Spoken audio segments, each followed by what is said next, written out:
The following presentation was recorded live in Orlando, Florida, for the 17th Annual Convention of the International Association of Square Dance Callers in 1990. Gentlemen, good morning. We're going to head and start the session while people's coming in so we can get started on time.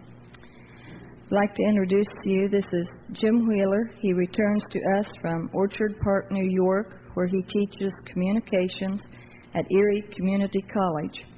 He also teaches communication skills to bank employees through the American Institute of Banking, and has served as a communications consultant and workshop leader for business and professional organizations throughout the United States.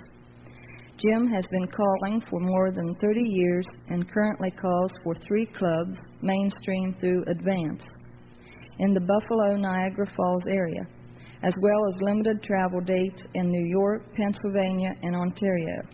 He has been a member of CALLERLAB 11 years and records on Red Boot Star. Jim gives credit to his wife, Lene, for his current success and for persevering as the subject of much of his research in communication. Ladies and gentlemen, your speaker, Jim Wheeler.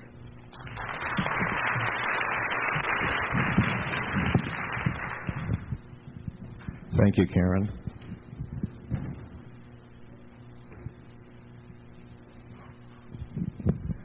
I don't like standing in high places. One thing I think we're going to do before we get started in the session, the partner session is well organized. We have many different activities for the callers' partners, and the reason for that happening is Mrs. Karen Ripido. Thank you, Karen. Doing a fine job. One of the problems we have in dealing with other people is trying to communicate with other people effectively. Part of the problem is communication per se is a relatively new science. Some people say it's an art, so we'll say it's a new science and art. Studies and research really began only about 30 years ago. Our educational system, as you know, lags behind usually about 40 or 50 years. So we know how to read and write. Very few people know how to speak, and almost nobody knows how to listen. We've never been taught, except by imitation. You get into the classroom in the first grade and you learn right away how to listen. You sit up straight, fold your hands in front of you, and look at me. You go home and your parents say, look at me when I'm talking to you. I haven't quite figured out what the connection between eyes and ears is, but somehow everybody tells us to use our eyes when we are listening. Yes, we are going to use our eyes. We'll talk something about that a little later on.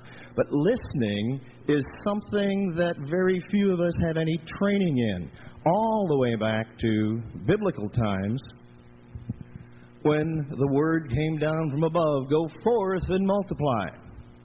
And Adam and Eve, of course, heard the words and went forth and multiplied. 2 times 2, 3 times 3. The fortunate thing about this scene is they both had the same idea.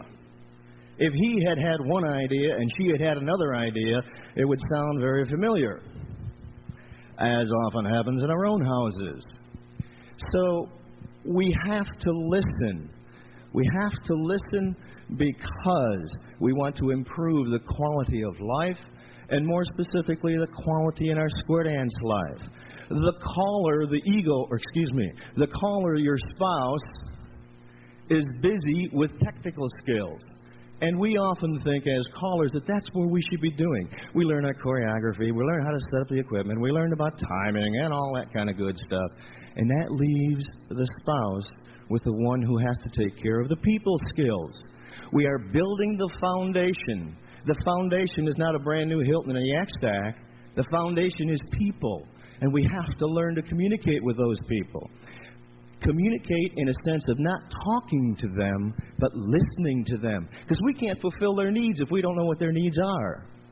The needs come to us through the language that the other person speaks. And we learn to understand that language as the other person speaks. Anybody take a bus to get here? Greyhound's on strike. Now, it's not safe to ride the buses today, isn't it? Boy, they hijack planes, sink ships, and now they're shooting up the buses. Let's say you're a driver on a bus and you get loaded up in Los Angeles and you're on the way to CALLERLAB. When you get, how's your mind? Everybody ready to do a little thinking? In Los Angeles, there's 5 people on the bus. The bus comes across and stops in Las Vegas. 2 people get off and 7 people get on. Bus comes all the way to Las Vegas, gets over to Denver. 10 people get on, nobody gets off. Goes from Denver all the way over to, oh, what's good? St. Louis. In St. Louis, 3 people get off and 1 person gets on. The bus goes from St. Louis on over to Louisville. Nobody gets off, nobody gets on. Bus comes all the way down now nonstop to Orlando. How many people can tell me the bus driver's name?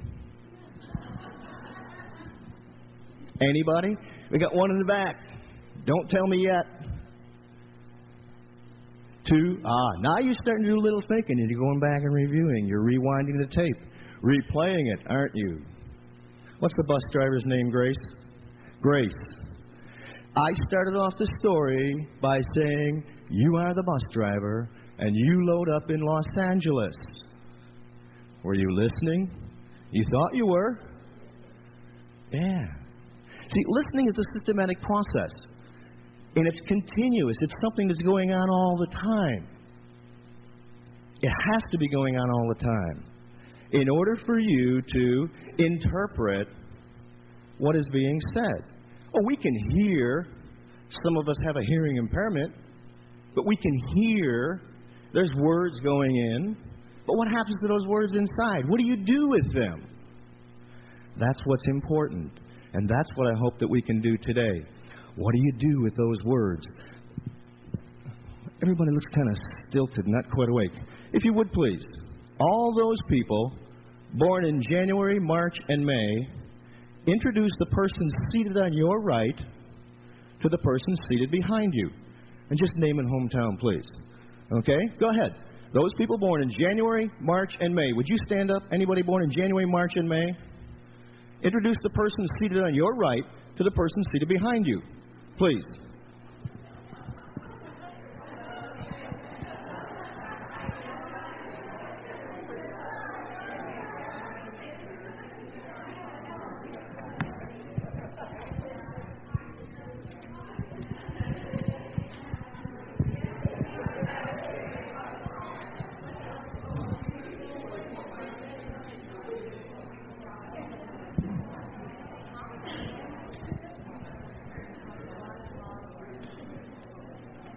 Now, let's see your hands of those of you who were born in January. How many of you were born in March? How many of you were born in May? Now, how many of you were born in January, March, and May? See, we still haven't quite got the idea. Because it's one little tiny word. You're expecting something. You're anticipating that the speaker is going to say what you want to hear. And oftentimes it doesn't happen that way. Now, let's do it the right way. Those born in February, April, or June, please stand. Introduce the person seated on your left to the person seated in front of you. Now you're starting to think. Notice how long it takes. Everybody's going, wait a minute, on my left, in front of me.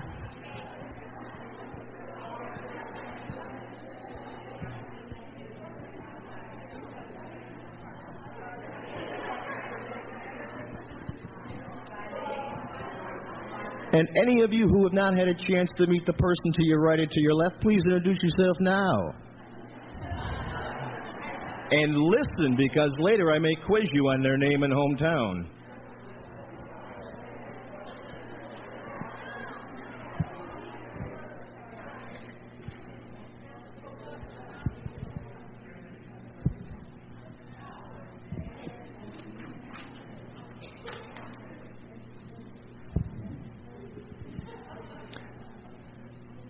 Wouldn't it be interesting if after a day and a half at CALLERLAB they made everybody take their badges off? Everybody going around, hi, how are you? Hi, how are you?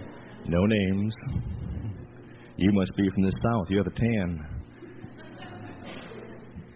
Since this session is taped, we would like that if you have any questions, please step up to the microphone to ask those questions, and please feel free to ask questions at any time. One of the things I would also like to do, if you are microphone shy or just don't want to get up and state what your question is, please write it down, pass it toward the aisle, and the person on the aisle, if you drop it on the floor, I'll see it and I'll know that's a question. Okay, that way you won't be embarrassed to get up in front of the microphone. On the other hand, since the session is taped, it's a good way to tell the whole world who you are and where you're from, and so they know you're here. It also works as evidence for the IRS in your next tax audit.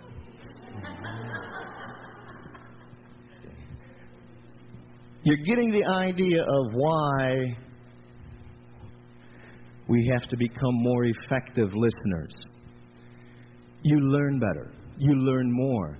It's amazing how much you can learn from people if you just listen.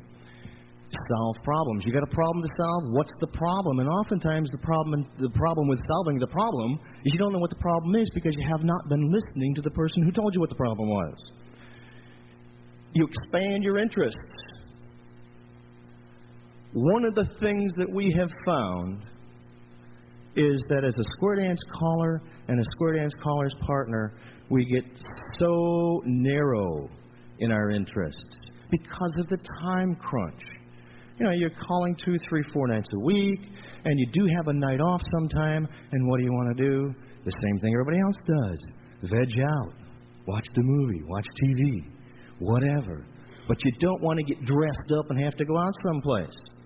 By listening to other people, you can find an outlet. And when somebody says, hey, you don't have a dance next week, let's say we go out for dinner someplace. Do something other than square dancing or round dancing. By listening, you'll pick up on these clues. You have a chance to expand your interests. And, of course, improve relationships. How many times has a dancer said to you at a dance a piece of information that went right over your head and somebody said later on, you know what they were saying? And you said, no, were they really? Yeah, because we were too busy thinking of something else rather than taking the time to listen to what that person is saying.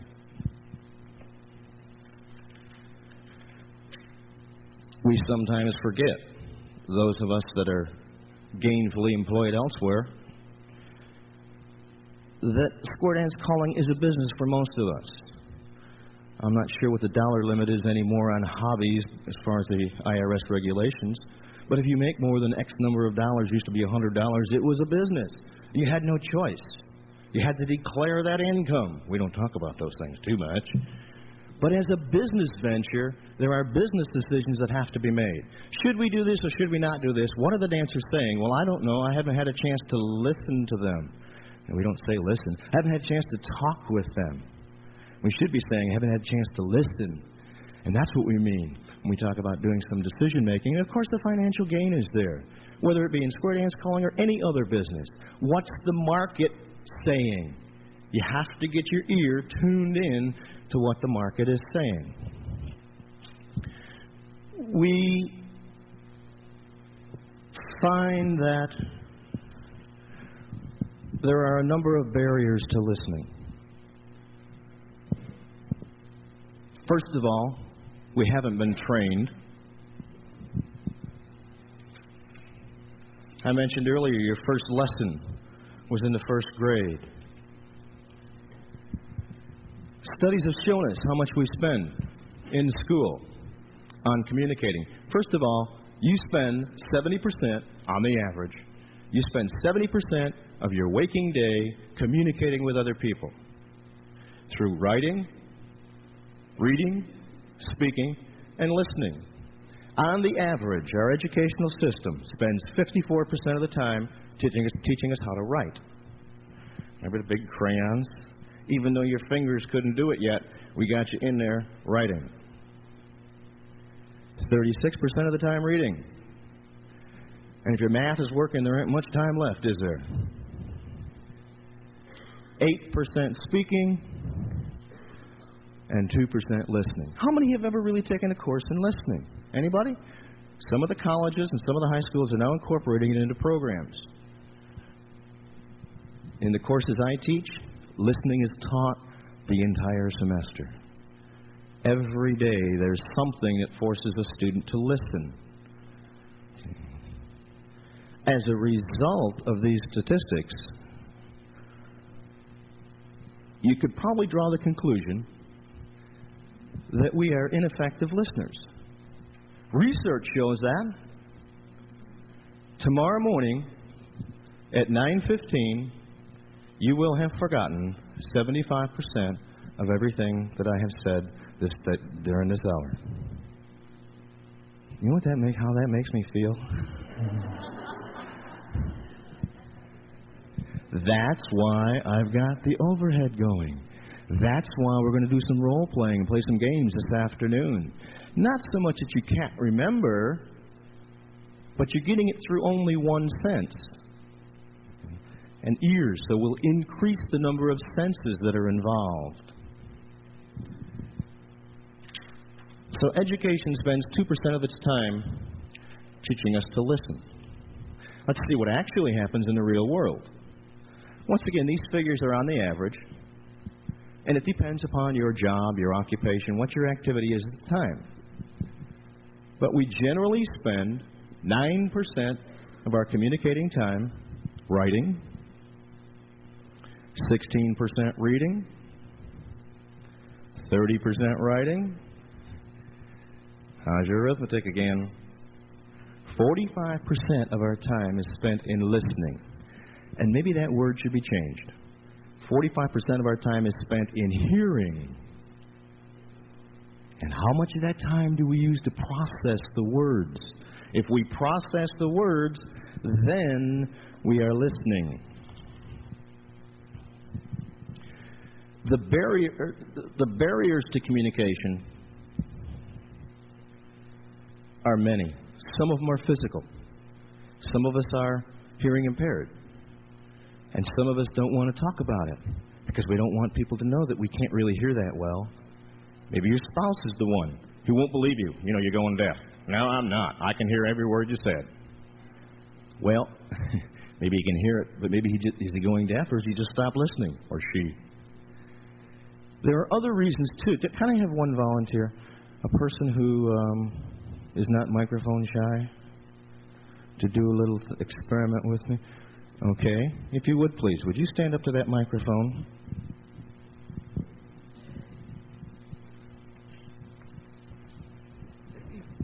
Can you read? I should have asked this before. I don't know about that. Okay. Now, what we're going to do is read similar material, hopefully at the same time, and about the same volume and same rate. See which one you can hear better. Ready? Okay, go. Sociologists and psychologists have identified communication as the most important element in human interaction. It is required in learning situations, business transactions, and personal friendships. Communication is the major factor in building all human relationships. These include business relationships between managers and employees, personal relationships among coworkers, family and spouse, and educational relationships between teachers and students. Ineffective communications adversely affects work production, morale, and the family foundation because people in every situation are insecure when they are functioning under fuzzy shrouds. For many people, listening is the difference between career success, failure. Okay. Can you tell what we were both talking about? Can you tell what Ellen was saying? Okay, you picked out Ellen. Can you tell what Jim was saying? Some can, some can't. We have two different range of voices, two different rates of speech. That helps, but it is humanly, physically, thank you, Ellen. That's Ellen Cole from Indiana, folks.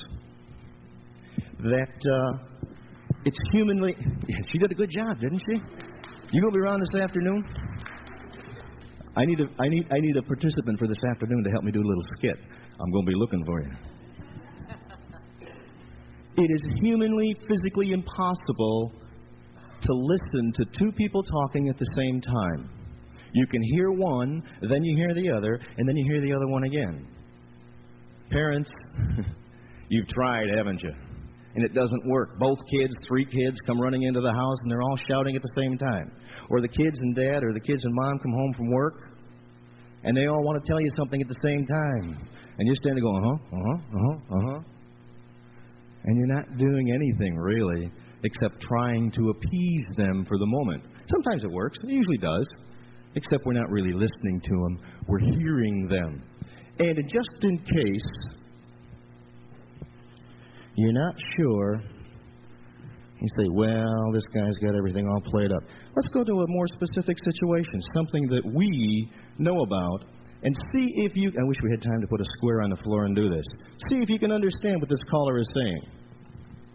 Well, on at the pointer, and the corners all and all those heads square. Through in the middle, and I go 4 hands around, and that'll bring you to and find everybody swing through with a middle and a girl. All the boys roll through, then they follow your neighbor. All the couples circulate. All the ladies and queens gonna face those two. Swing through, dump dance through, then free by. All touch one line, and love to follow your neighbor. And I could take it to a resolution, but I won't because it does resolve out at the same time.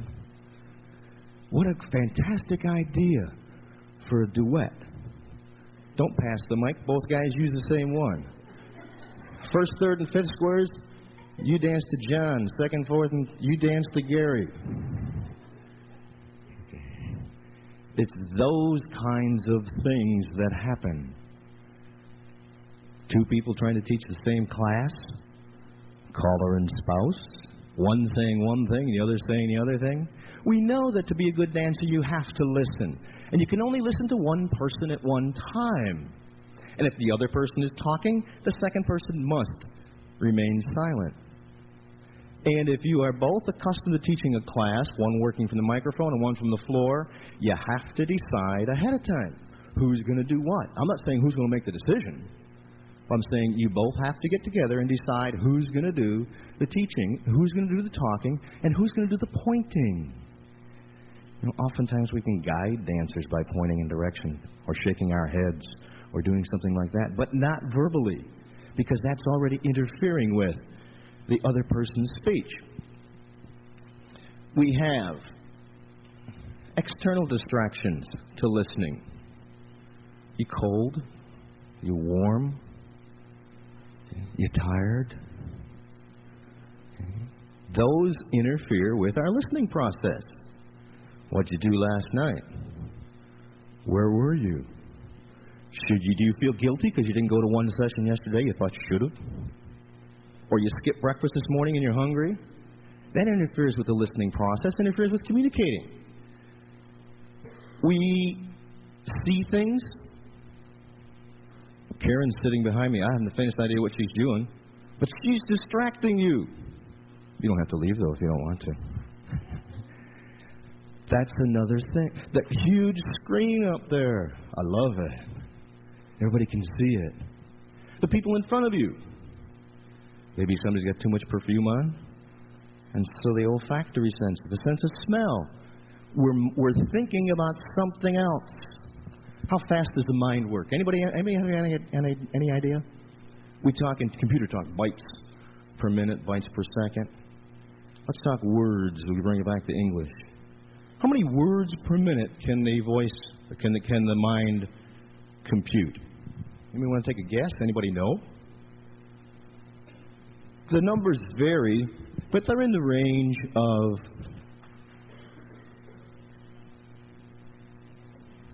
500 to 600 words per minute. That's how fast that the average person can think. Some think faster, some think a little slower. Okay. How fast does the average person speak? Any stenographers?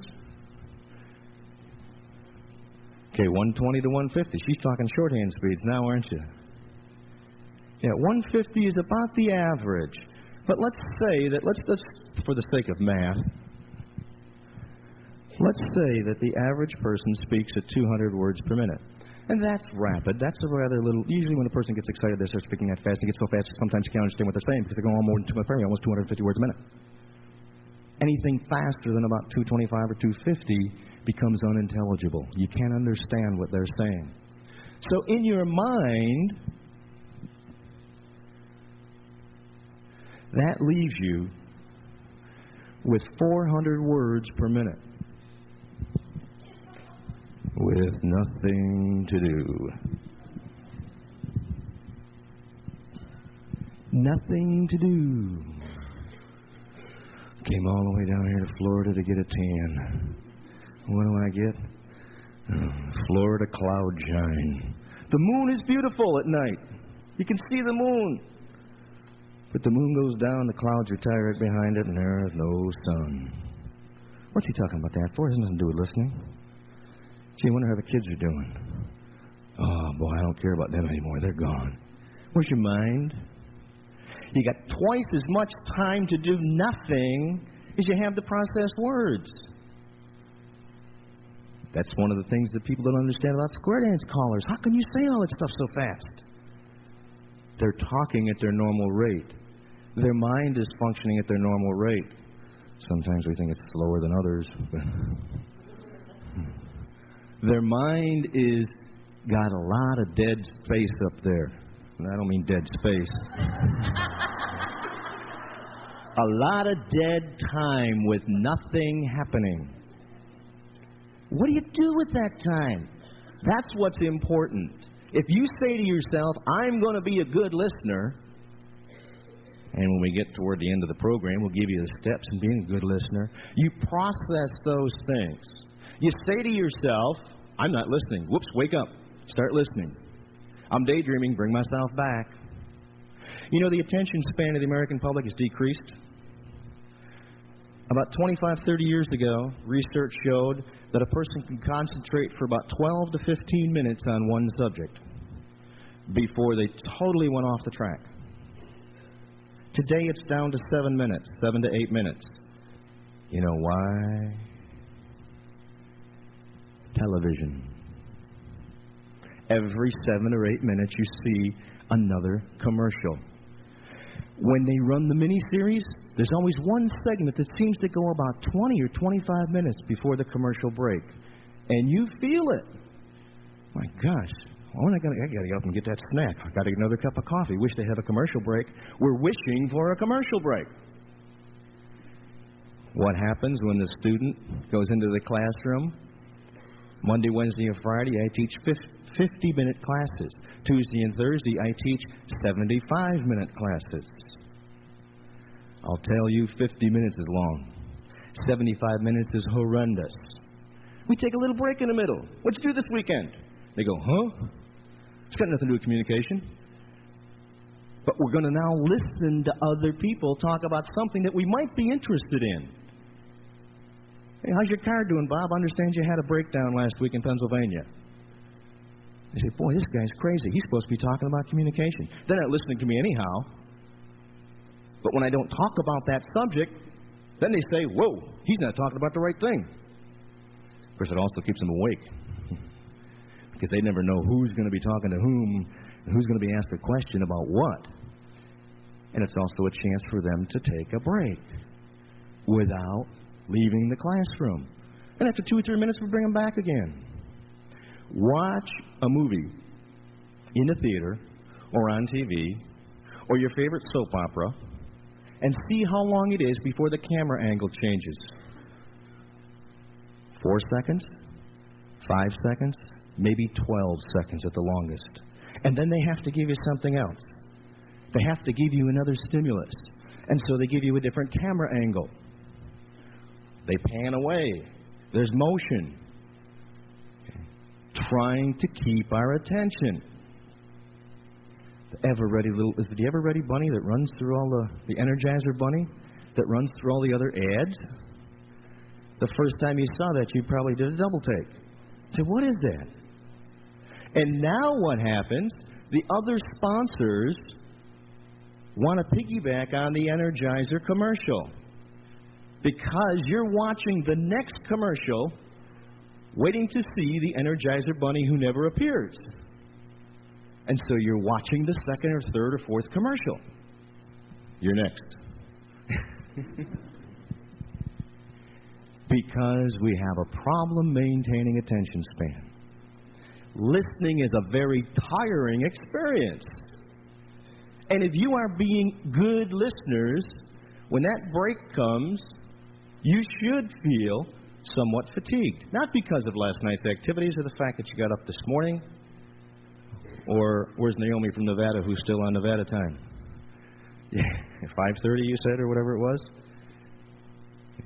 But rather because you have worked at listening. You're using up your energy to create all those little electric sparks and everything that's going on up in your head through that wonderful, marvelous mass of gray and white matter that we know very little about.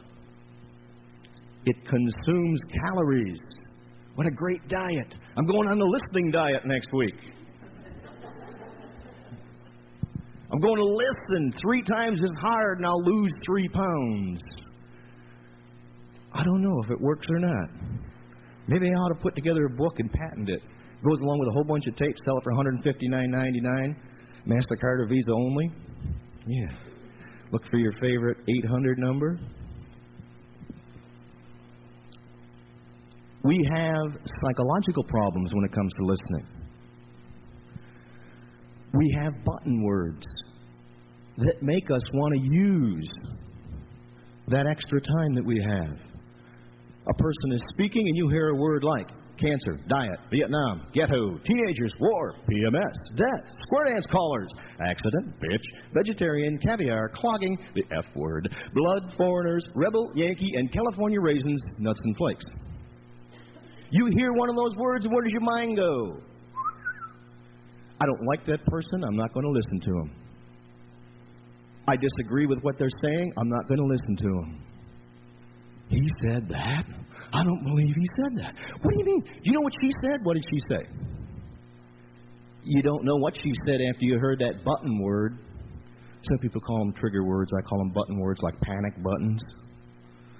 You know, we hear a word and we panic.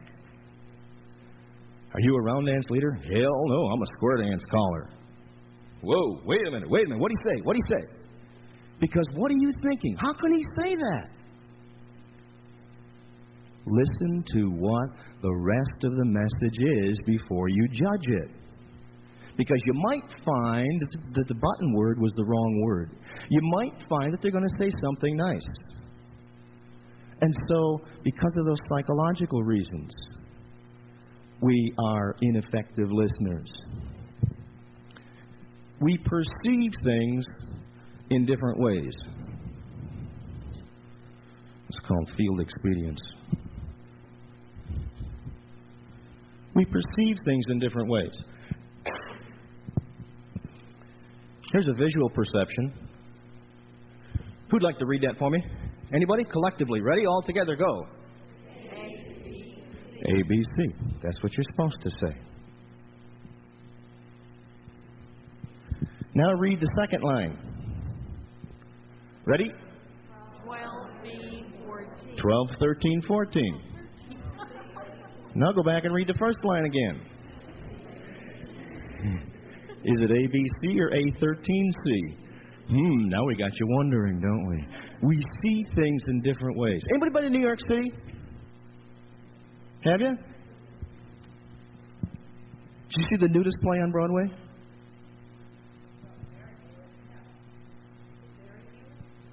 No, I said nudist play on Broadway. The nudist play?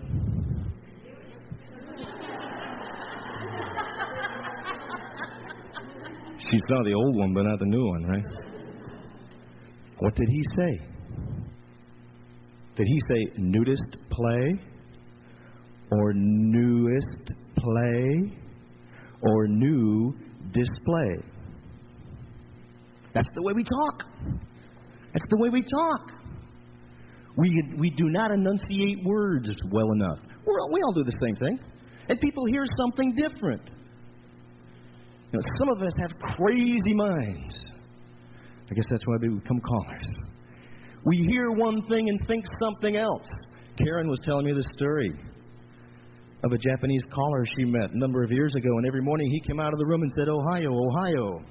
She said, no, West Virginia, West Virginia. Ohio in Japanese is good morning. So her interpretation, her perception of what the young man was saying is totally different. Here's an expression when you see it in writing.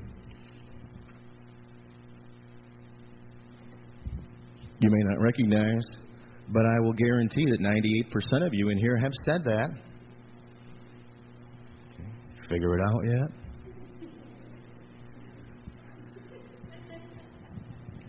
Gee, no, Jew, squeak. Of course, it's not a context. But if we did it at 12 o'clock in the afternoon or 5 o'clock or 6 o'clock at night, and somebody walked up and said, gee, no, Jew, squeak.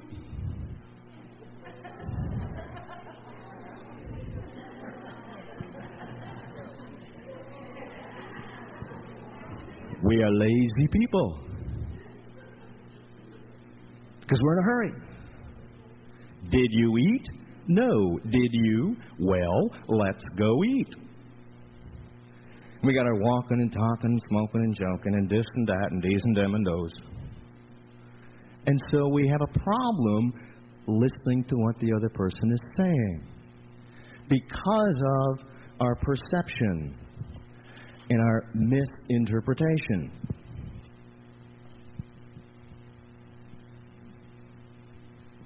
They found a nurse standing in the men's room last week, and the supervisor took no action.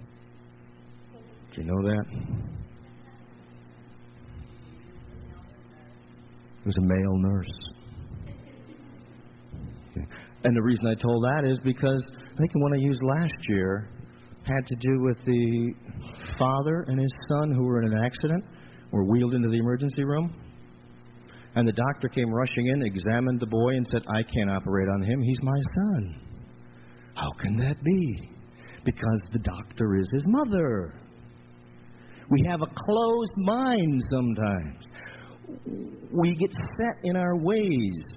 We are not open enough, especially when it comes to what other people have to say. Of course, we all want to express our opinion, and we try to do it in the middle of somebody else's opinion sometimes. And, of course, then neither person understands what the other person has said. The secretary tried to sit on the boss's lap. She fired him. Because she was the boss, and he was the secretary. I mentioned earlier that our basic lessons in listening had to do with eyes. Because when you are listening, you have to also watch. You have to use your other senses. What is the person saying? What is their mood? What emotion is coming through? You know, God gave us 2 eyes, 2 ears, and 1 mouth. We use 1 for output. We use the other 4 for input. I think he's trying to say something. In that we should be spending 4 times more, or 80% of our time, trying to listen and read the other person, rather than trying to tell the other person what to do, or expressing our opinions. When you use your eyes, you're picking up the body language. A transaction, that's when 2 people are talking. A transaction is made up of 7% words and 93% body language and paralanguage. That's the sound of the words, the selection of the words. So 93% of what a person says is not through the words, but rather through that person's actions and their tone of voice and the way they stand. And please don't make the mistake of looking at somebody and misinterpreting their body language. Say, well, he told us if they fold their arms, they're in defensive posture. Okay. Nah, they might be cold. Or hiding whatever little appendage has been growing down there someplace. And I do that occasionally. I find myself standing like this. Of course, the last couple of days I've been losing a few more pounds here and there, and it doesn't quite show up so badly. So we tend to hide those things. Or if we have what we think are ugly hands, we hide our hands under our arms. We're afraid to be attacked, so we fold our arms in front of us instead of a nice open posture. We walk in different ways. If we're not feeling well, we kind of, we're not interested in making talk, or we don't want to see somebody. We look down. Our shoulders get hunched. Or if a person walks with their head tilted to one side and to one side of their body, they either came from Chicago or Buffalo. They're fighting the cold wind. I used to have my students, we'd spend 2 days looking out the window of the classroom. We had a classroom on the first floor on the college campus. And we just sit there. And we make comments about the people walking across campus as part of the communications course. Look at that person. They're happy. How do you know they're happy? You can tell the way they walk. They're swinging their arms. They're tired. They're upset. Or two people walking hand in hand. Notice I said people. One is participating, the other one is not. And you may have been in those situations in younger days. Let's walk hand in hand. Well, okay. And one is swinging away and your arm's just kind of being dragged here and there. Okay. When a person comes to you and starts talking, do they want you to listen and give them feedback? Or are they looking for sympathy? Are they looking for sympathy or empathy?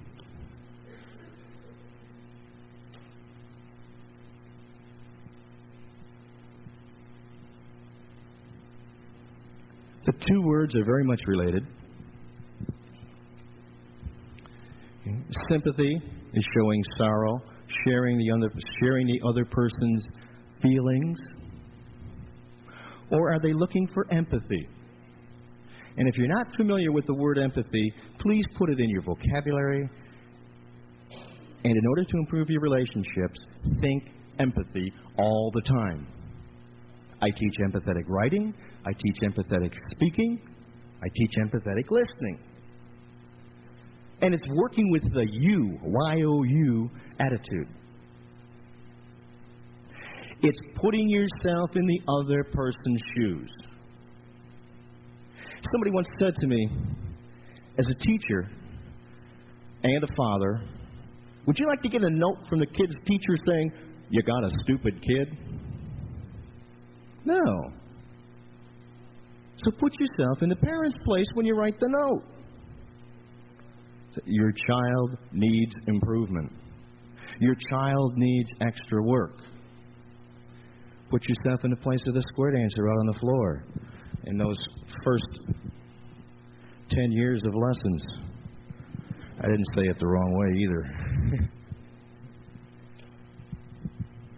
Boy, you really blew that one, didn't you? Depending upon your relationship, you can say that to a certain person and get away with it because they know it's meant in jest.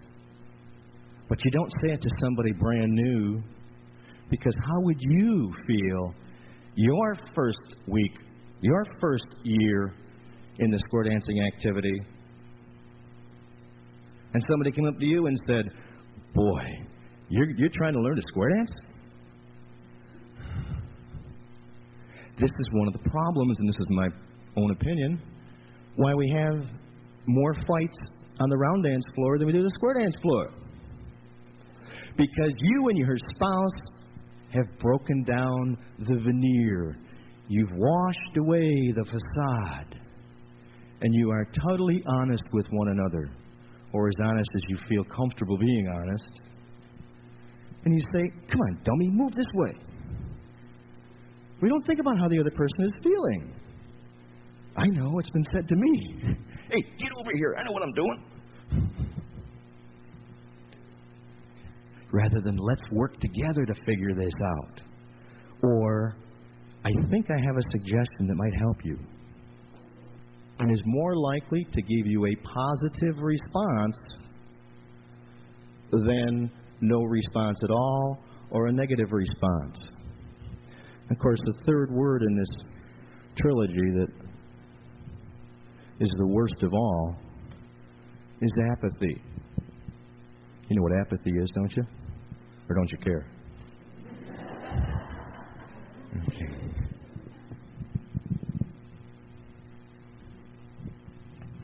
So sympathy, empathy, and apathy, they all play a role in listening. One thing you should be aware of is that there are different kinds of listening. You're not always going to spend all your time 100% listening to every word the person says.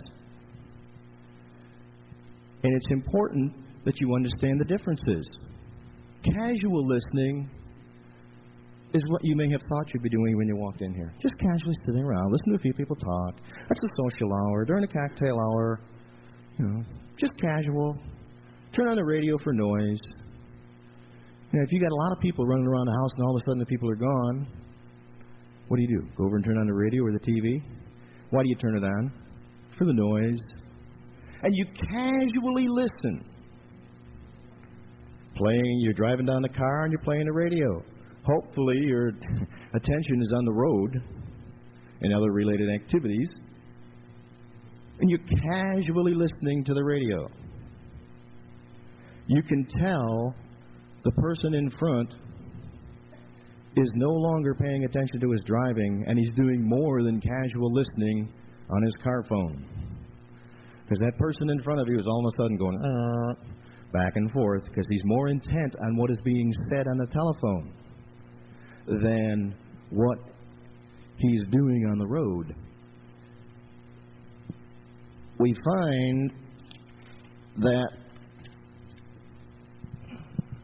many people are not familiar with reflective listening.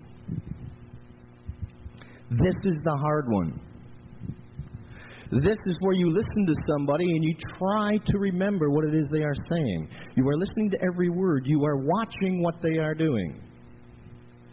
You are reflecting or serving as a mirror to that person. That's when you say to that person, yes, I understand. What you mean to tell me is, I think I hear. Tell me, what you are saying, do you mean you paraphrase? You give questions back to that person, telling them that you are listening. You nod. You say, mm-hmm. You make eye contact. You touch their hand or their arm, whatever's necessary. That's reflective listening. That's the hard kind. The other kind is, and here's that word again, empathetic. Empathetic listening. Or therapeutic for the other person. You're just a shoulder to cry on, a sounding board. They want to get it off their chest. It doesn't require a verbal response. And when you get the two mixed up, that's when you create a problem. All I wanted to do was tell you how I was feeling, and I didn't ask for your opinion. I just wanted to get it off my chest. Don't tell me I'm wrong. I know I'm wrong, but I wanted to say it anyhow. Lene and I do a lot of this. We've learned to spend some time just doing empathetic listening. I don't agree with what she says, but that's not the time to tell her that. And she doesn't agree with what I say. She tells me anyhow, but no. She doesn't agree with what I say, but she knows that at that point in time, all I'm looking for is a shoulder to cry on. And she does a nice job at it, too, fortunately. I also know that there are times when she wants my opinion. I know that there are times when I have to stop what I'm doing and say, I'm going to listen to her whether I want to or not. And not because she's making me, but rather I understand that she wants feedback. And so I have to listen, I have to interpret. the process of listening involves 4 stages, and we don't think of them necessarily as 4 separate stages, but rather we sense, that's the hearing part. Okay? We interpret, that's converting the language to pictures or feelings or emotions. Okay? We evaluate, and the evaluation stage is where we decide whether we are going to listen casually, reflectively, or empathetically. I'm listening casually and a person asks me a question. I think they really want my opinion. I have to evaluate. Do they want an offhanded, humorous response? Do they want a detailed, pedagogical? Is that a good word? Nah, not this case. A detailed response? Or are they just trying to get it off their chest? Do you agree with me? For the moment. That's a nice way of saying no, because the moment's only that long. But they don't want you to disagree. Listen, guys. Or maybe it works the other way around, too. Getting ready to go someplace? Like my new dress? There's only one answer. They're not asking for your opinion. They're asking for reinforcement. Gee, I just spent $59 getting my hair all prettied up. What do you think of it? The blender would have done a better job? No. That's part of listening. That's interpreting and evaluating. Listening is not complete until the 4th step takes place, and that's the responding. Giving the person the feedback that they are looking for, the type of feedback that they are looking for. Because communication is two-way, any form of communication. There always has to be some kind of feedback. Sometimes the feedback is, I don't want to listen now. But I got something to say. I'm sorry, I have to concentrate on what I'm doing. I'll be finished in 5 minutes. When the 5 minutes are up, I'll give you 15. But it's only going to take 1 minute. I'm sorry, 5 minutes are up, I'll give you 15. But it's important. 5 minutes are up, I'll give you 15. You're going to wear them down. And you're being a good listener. Because you're saying, I can't be a good listener right now, but in 5 minutes I will. And it works both ways. Honey, can you listen to me now? I've got this thing I want to talk about. You're busy? Well, how about if I come back in 5 minutes? Oh, great. You come back in 5 minutes and the problem's already gone. You forgot what it was. Or, now you can spend the next hour or two solving a problem or talking out a situation. Okay? Because the feedback is important. You've heard that so many times. How was your day? Fine. What'd you do? Not much. You go and start talking, and you're back peeling the potatoes again. Or he's back peeling the potatoes again, in our case. Because we don't take that time. Thank you.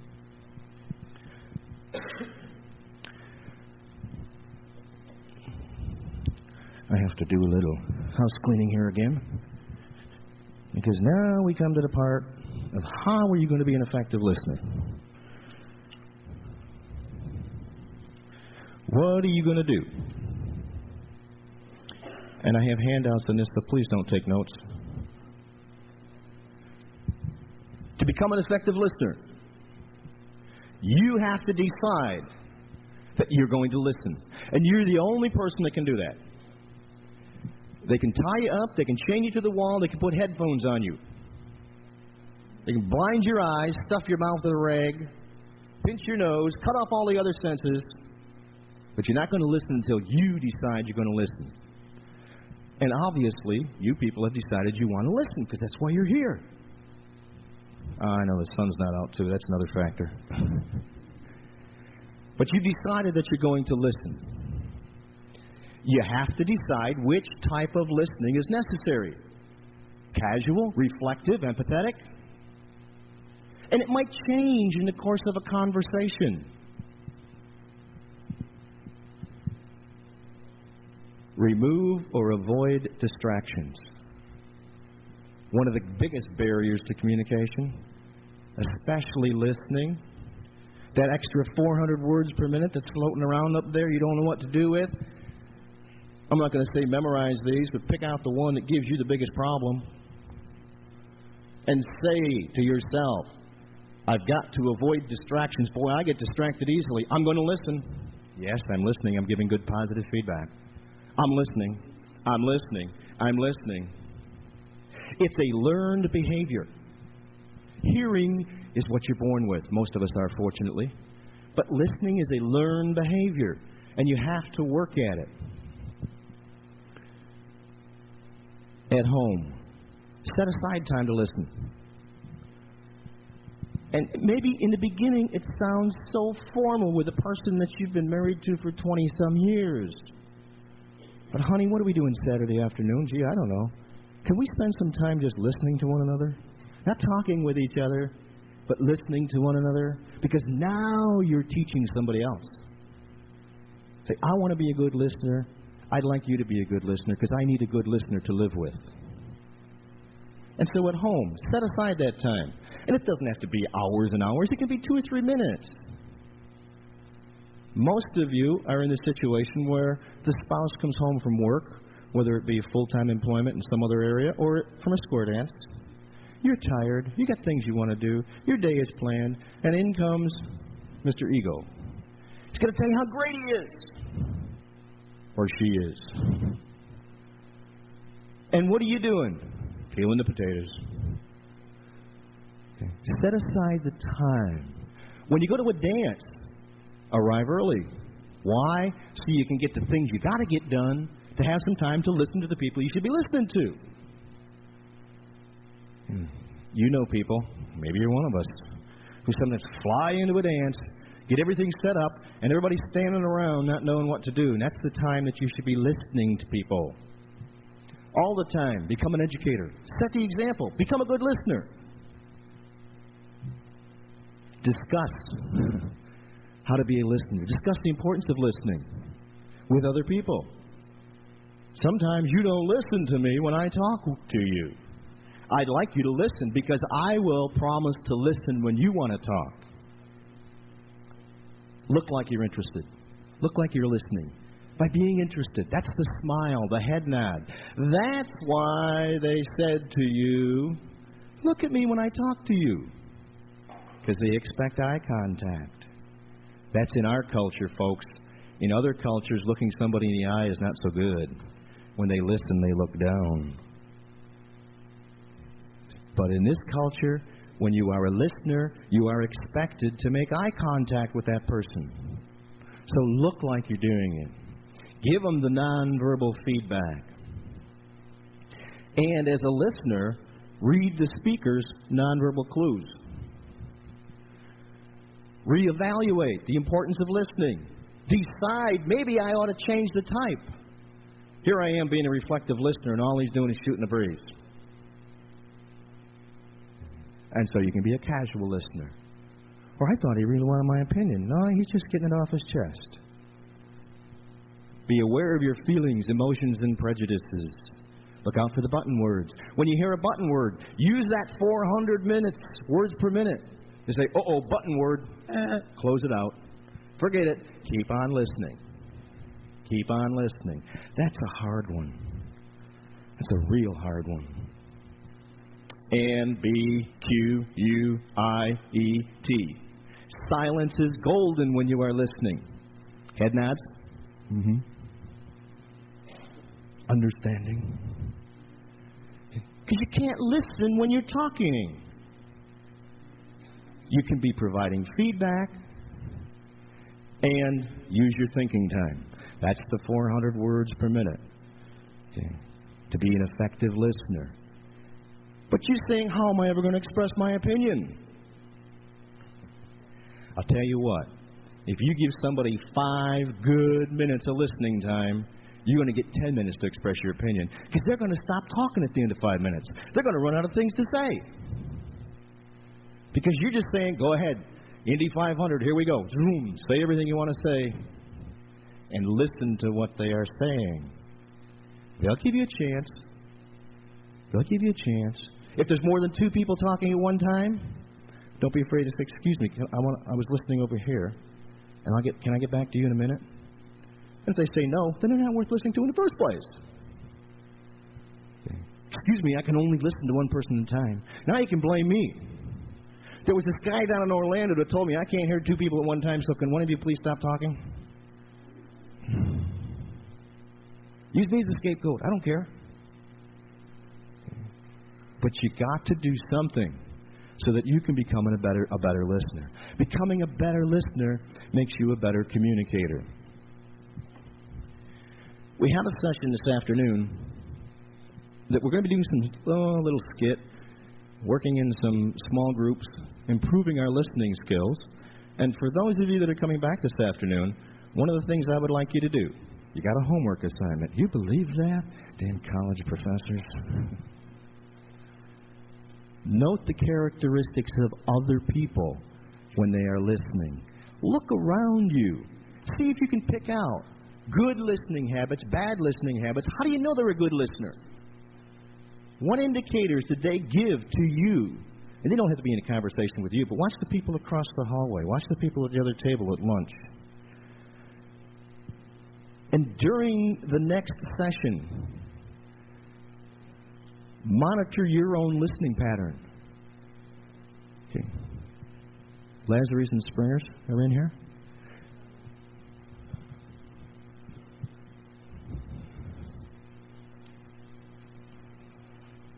Yes. The Lazarus and the Springers are in here the next session. Monitor your listening pattern. What am I doing with my extra 400 words per minute? Am I using it effectively?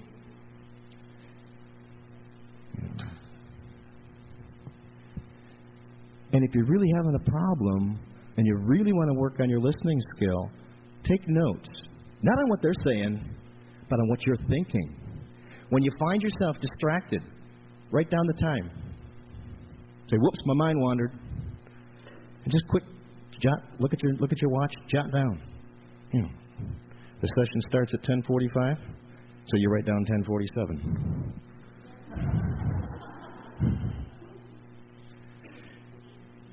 Once you know what your pattern is and you want to improve it, then you can work on it. As I said, listening is an essential part of communication. It's an essential part of public relations. It is a learned behavior.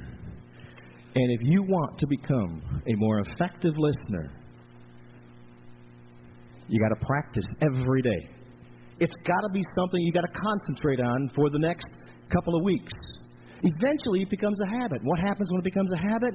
You don't have to think about it anymore.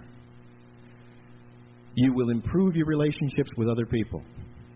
You will improve your relationship with your spouse. You'll improve your relationship with your dancers. You'll improve your relationship in the business world. You'll improve your relationship with your kids. Everybody will benefit from it. And they're going to start thinking, God, what a nice conversationalist you are. And you haven't said a word. All you've done is listen.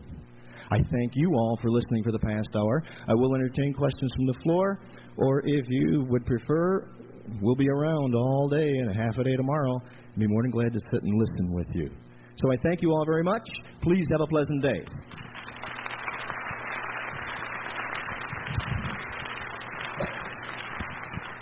I see no pieces of paper on the floor. Are there questions? Yes, ma'am.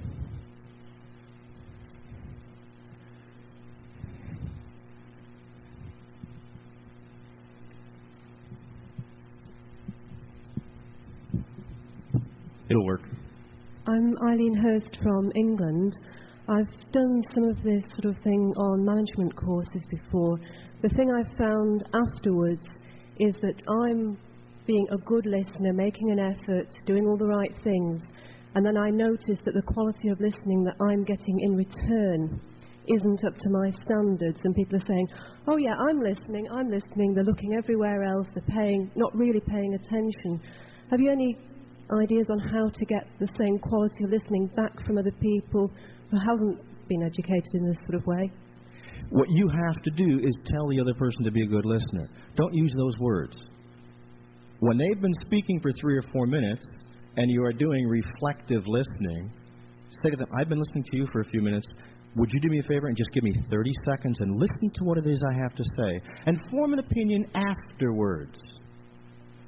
That's one thing you can do. And you have to become a teacher of listening skills.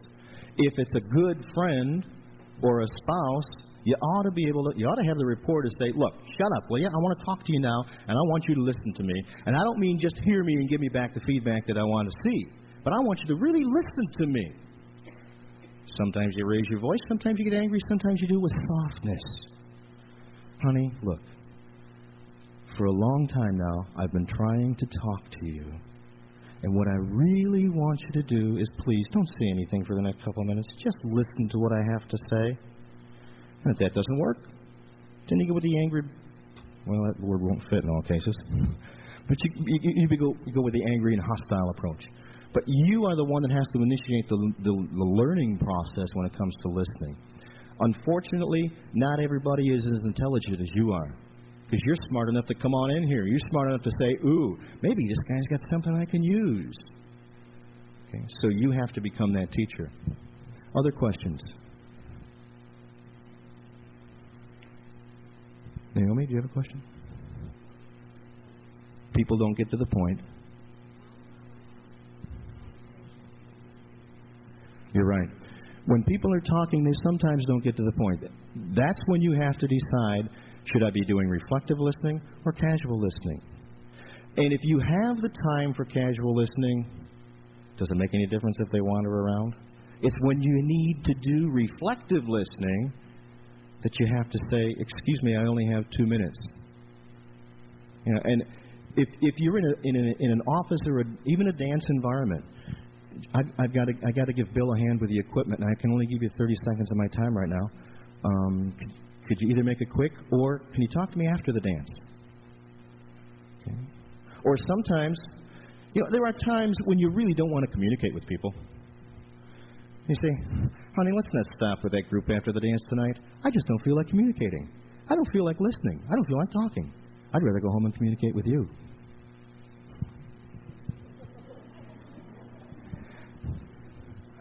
You can interpret that any way you want to. Other questions?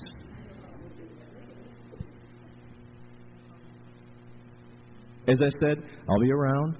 Please feel free to walk up and ask me a question then. Again, thank you all very much. Enjoy your break.